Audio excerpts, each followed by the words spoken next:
Hello everyone. This video is going to be about the difference between feelings and emotions. But first I want to talk a little bit about something. I got an email last night and it wasn't from a subscriber, or I don't know, it may be subscribed, but it's not one that like comments and really participates. And I know it was from just one that kind of lurks around. And I'm okay with that. I'm totally good. You know, I don't say anything on my channel that I don't say everywhere else. But they asked me if I could calm the dog down while I do videos because she's very distracting. So instead of replying to that email, I'm just going to say it here because this video is about feelings and emotions, and this is how I feel. I am not going to so-called calm my dog down. No way in hell. This is her room. This is her house. I'm not going to just throw her outside so I can do something with my life. I'm not going to stick her in a kennel and just, you know, tell her to chill whenever she's playing and having fun. There will be monkey squeaks and thumps, and she's like a freaking little hippo on this floor. There will be bells dinging from her little toy thingy on the door. She likes to bang her food bowl up and down the wall and all over the floor, trying to chase it. I guess she thinks it's going to fill itself or something. I don't know. She will probably bark on occasion. She might whine when she loses her toy under the bed. And I will maybe pause the video to go get that toy out from under her bed, or out from under my bed. Or I may not pause the video and still just go get the toy out from under the bed.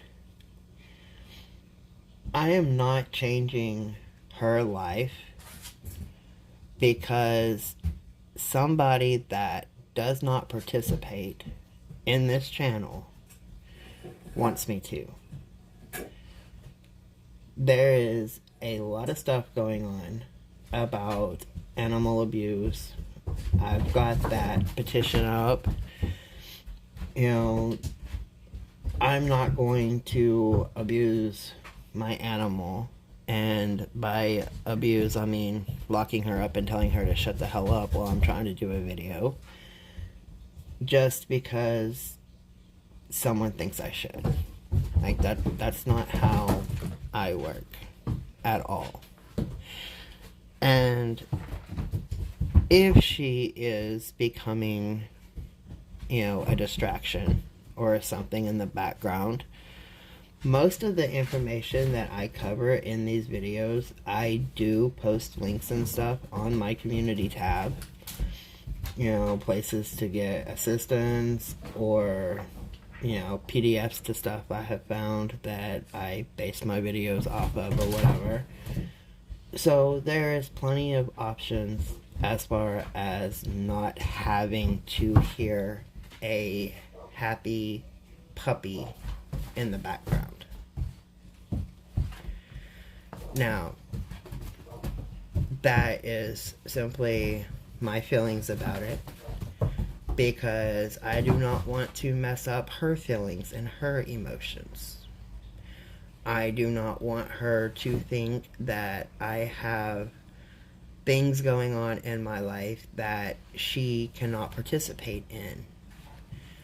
You know, she may not be a part of the research, or, you know, I may not be out walking her and doing videos, which I will be doing over the summer and stuff. Right now, our walks and stuff is more about leash training her and, you know, not letting her eat the ducks at the park kind of thing. But eventually, I will be doing videos where we're out just on a walk and seeing sights or whatever. It won't just be here in the room with her and the background being a happy puppy. But I'm not going to mess up her emotional state just to please somebody that literally has nothing to do with this channel other than troll. And I know for a fact that the ones that do subscribe here and the ones that do watch this stuff and the ones that do participate and come up for the lives and comment, y'all totally get the whole she's a puppy concept. And most of y'all have already seen her on a different live before I even got her. So she's a big part of this channel, of this group of people.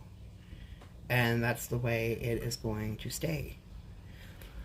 Because of the simple fact that her previous owners, they have a right to hear her in the background. They have a right to receive pictures or see her on a video. You know, just simply hearing her being a little hippo here in this room lets her previous owners know that she did come to a good home. You know, that's what I would want if I gave somebody a puppy or a cat or a lizard or whatever. You know, I would want to know that they have a good life. And by doing these videos with her in the background, you know, that gives her previous owners a chance to be like, oh my gosh, she sounds like a hippo, or oh, she loves that bell, or dang, that monkey squeaks loud today. You know, they can see that she's in a happy, healthy, stable environment. And to me, because of my emotions and my feelings, I want to give them that. You know, I want to give them the chance to see that they made the right choice by giving her to me. And I'm not going to stop her from being a puppy. I mean, I know eventually she'll turn into a regular dog and, you know, not be so active or whatever, and I'm gonna miss these puppy days. But yeah, that's totally my feelings. And part of this little, it's not even a rant, because if I cared I would rant. I really don't even care about that email, honestly. But I'm saying this because for this video, we're talking about the difference between feelings and emotions. And when I am with her, my emotions are high, you know, they're happy, they're just, you know, bouncing off the wall, because that's how she is, you know, one toy to the next. She keeps my emotions up. She keeps me in a good state of mind. And then, the more I think about it and everything, I get the feeling, you know, that she's here not only just, you know, for me to love her and take care of her and stuff, but she has feelings and emotions. So, talking about those feelings and emotions is a very important thing. And that's what this video is about.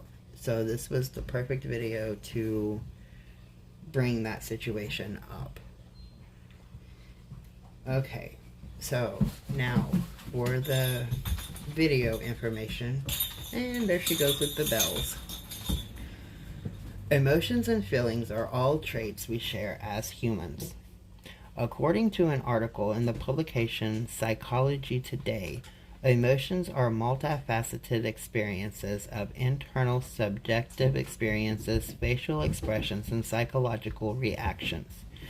Teasing out the feelings and emotions that people have and learning why they have them is an important role for mental health professionals.